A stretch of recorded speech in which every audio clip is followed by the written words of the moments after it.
Hello!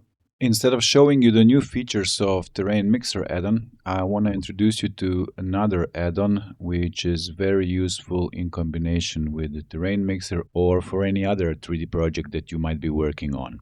The name of the add-on is Camera2View, and in this video I will show you how to use it and why it is so important for me to be able to use it together with the Terrain Mixer. So let's go here, Edit Preferences, let's go to the Blender extensions, and I will install it from disk, and I hope that you'll be able to install it directly from Blender's extensions library. So let's go here, here it is,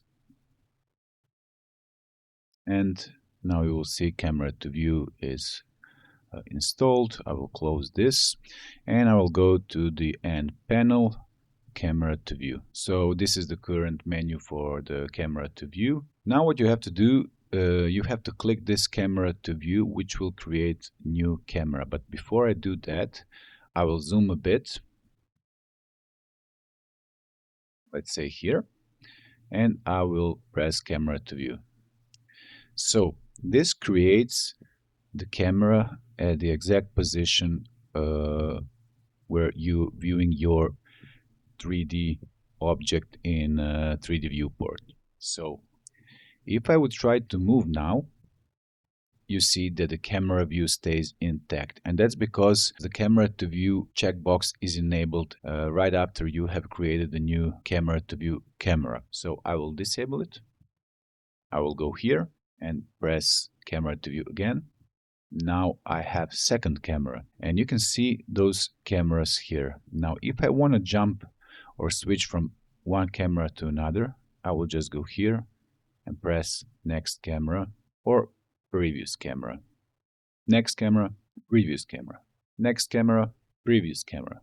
So I can create a lot of cameras this way. What is also very useful is that I can add keyframes to this camera from inside of this menu. So let me scale it a bit. So you see here I can add keyframe to the active camera, and this stores its position and rotation. I can keyframe perspective, orthographic or panoramic camera if I want. I can keyframe focal length, Shift X, Shift Y, clip start, clip end, and so on. So I can also jump from a keyframe to a keyframe. So let me just show you this. Let's select this camera, keyframe, keyframe. I did a mistake there, so let's do that step again.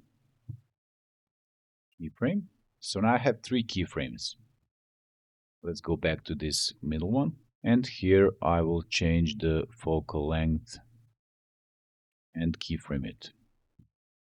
I will go to the next keyframe and enter 50 again, keyframe. I will go to the first one, enter 70, and keyframe. So now if I scrub this, you see the effect we got. Okay, so what you can also do is change the resolution, the global resolutions from here, or you can set custom resolution for this particular camera, something like this. Now if I jump to the next camera or previous camera, you see that it still holds this resolution that we have set globally, but we can also enable custom resolution for this camera.